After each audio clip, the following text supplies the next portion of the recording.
നമുക്കറിയാം ജൂൺ 24 കുട്ടികൾ സ്കൂളിൽ പോയി, ഫസ്റ്റ് ഡേ പോയി. അവിടെയൊക്കെ ഈ കുട്ടികൾ, ഈ പറഞ്ഞ ആയിരക്കണക്കിന് കുട്ടികൾ പുറത്ത് നിൽക്കുകയാണ്.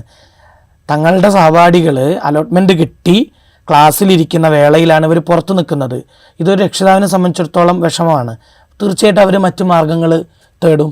അപ്പോൾ കുറേ ഫിഗറിൽ കുറയും. മറ്റു മാർഗ്ഗങ്ങൾ എന്ന് പറഞ്ഞു കഴിഞ്ഞാൽ ഇപ്പോൾ എന്തൊക്കെയാണ് അവൈലബിൾ ആയിട്ടുള്ള മാർഗ്ഗം? ഇപ്പോൾ അൺഎയ്ഡഡ് മേഖല ഒരു പ്രധാനപ്പെട്ട ഏരിയയാണ്. ഇപ്പോൾ സർക്കാർ തന്നെ പറയുന്ന കണക്കുകളിൽ പലപ്പോഴും ഈ അൺഎയ്ഡഡ് മേഖലയിലെ സീറ്റുകൾ ചൂണ്ടിക്കാണിക്കാറുണ്ട്. നമ്മൾ വേറൊരു നിലയ്ക്ക് നോക്കിക്കഴിഞ്ഞാൽ അൺഎയ്ഡഡ് മേഖലയിൽ സീറ്റുകൾ ഉണ്ട് എന്നുള്ളത് ഒരു വസ്തുതയുമാണ്. അപ്പോൾ അവിടെ പോകാൻ സാമ്പത്തിക ശേഷിയുള്ള ആളുകൾ, സന്നദ്ധരായിട്ടുള്ള ആളുകൾ അവരവിടെ പോകുന്നതുകൊണ്ട് പ്രത്യേകിച്ച് അപകടവുമില്ല. അപ്പോൾ എല്ലാം ഈ സർക്കാർ എയ്ഡഡ് മേഖലയിൽ തന്നെ വേണം സീറ്റുകൾ എന്നുള്ള ഒരു ഡിമാൻഡാണോ, അതോ ഈ ഡിഫറെൻ്റ് ഏരിയ കൊണ്ട് ഇത് പൂർത്തീകരിക്കണം അങ്ങനെയാണോ? എന്താണ് യഥാർത്ഥത്തിലൊരു സോഷ്യൽ ജസ്റ്റിസ് ആംഗിളിലൂടെ നോക്കുമ്പോൾ നമ്മൾ എങ്ങനെയാണ് ഇതിനെ കാണേണ്ടത്?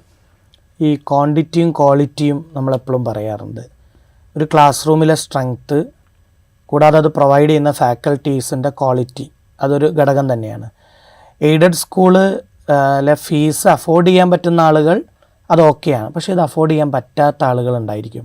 10ാം തരം വരെ പൊതുവിദ്യാഭ്യാസ മേഖലയെ ആശ്രയിച്ച് പഠിച്ച ആളുകളെ സംബന്ധിച്ചിടത്തോളം, സാധാരണക്കാരായിട്ടുള്ള ആളുകളെ സംബന്ധിച്ചിടത്തോളം അവർക്ക് എന്താ അഫോർഡ് ചെയ്യാൻ പറ്റില്ല. ഒരു പക്ഷേ +1 ഈ പറഞ്ഞ ഫീസ് അഫോർഡ് ചെയ്യാൻ പറ്റുന്നതല്ല എന്നുള്ളത് തീർച്ചയായിട്ടും ഒരു വസ്തുതയാണ്. പിന്നെ അവരുടെ മുന്നിലുള്ള സാധ്യത എന്ന് പറയുന്നത് ഓപ്പൺ സ്കൂളാണ്. അത് മന്ത്രി തന്നെ നിയമസഭയിൽ ഒരു കണക്ക് വായിച്ചു. കഴിഞ്ഞ വർഷം 12,895 പേർ സ്കോൾ കേരളയിലെ ഓപ്പൺ സ്കൂളിൽ രജിസ്റ്റർ ചെയ്തു. ഈ വർഷവും അതുണ്ടാകുമെന്നാണ് പ്രതീക്ഷിക്കുന്നത് എന്നാണ് പറഞ്ഞത്. സ്കോൾ കേരള കണ്ടിന്യൂയിങ് എഡ്യൂക്കേഷൻ 10 കഴിഞ്ഞ കുട്ടിക്കുള്ളതല്ല. അത് പല കാരണങ്ങൾ കൊണ്ട് ഉപരിപഠനം നഷ്ടമായ ആളുകൾക്ക് പിന്നീട് തുടർ പഠനത്തിനുള്ള അവസരമാണ്.